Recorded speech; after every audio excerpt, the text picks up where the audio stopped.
Keselarasan antara hak asasi manusia dan agama Islam itu bisa dilihat dari segi penerapannya, bahwa sejak awal Islam telah mengakui eksistensi hak asasi manusia karena Allah telah menjadikan manusia itu sebagai khalifah di atas bumi ini dan menganugerahinya dengan martabat yang tinggi di atas makhluk-makhluk yang lain. Islam pun memerintahkan kepada umatnya untuk saling menghormati dan melindungi harkat dan martabat manusia itu. Kemudian pertentangan hak asasi manusia dan agama. Banyak ahli hukum yang berpandangan bahwa hukum Islam, terutama sanksi hukum pidana Islam, tidak relevan, bahkan bertentangan dengan HAM. Contohnya, yang paling banyak dipersoalkan dari segi HAM adalah hukuman mati. Hukuman mati masih dianggap sebagai tradisi klasik yang sudah tidak relevan lagi dalam kehidupan modern yang menjunjung tinggi nilai-nilai kemanusiaan atau hak asasi manusia, atau bahkan sering dianggap sebagai pelestarian tradisi masyarakat jahiliyah. Oleh karena itu, banyak para pakar hukum yang menolak gagasan adanya hukuman mati sebagai hukuman pokok dalam sistem hukum positif modern karena dipandang bertentangan dengan HAM.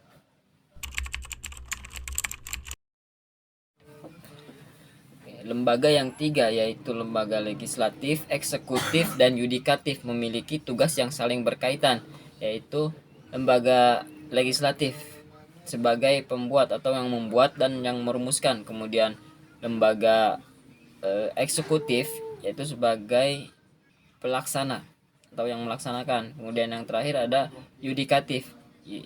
Yudikatif bertugas sebagai pengadil atau yang mengadili.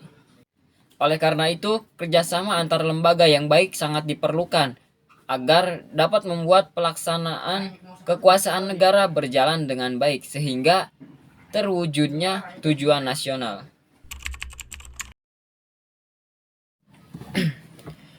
Konsep yang dinyatakan oleh Dawam Raharjo terkait masyarakat madani itu sesuai dengan apa yang dilakukan oleh Nabi Muhammad SAW di Madinah.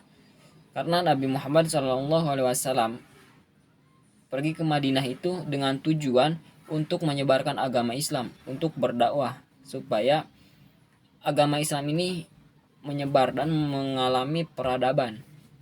Selama Nabi Muhammad di Madinah, masyarakat Madinah mengalami perubahan yang cukup signifikan karena dari yang tadinya masyarakatnya terbelakang menjadi masyarakat yang maju.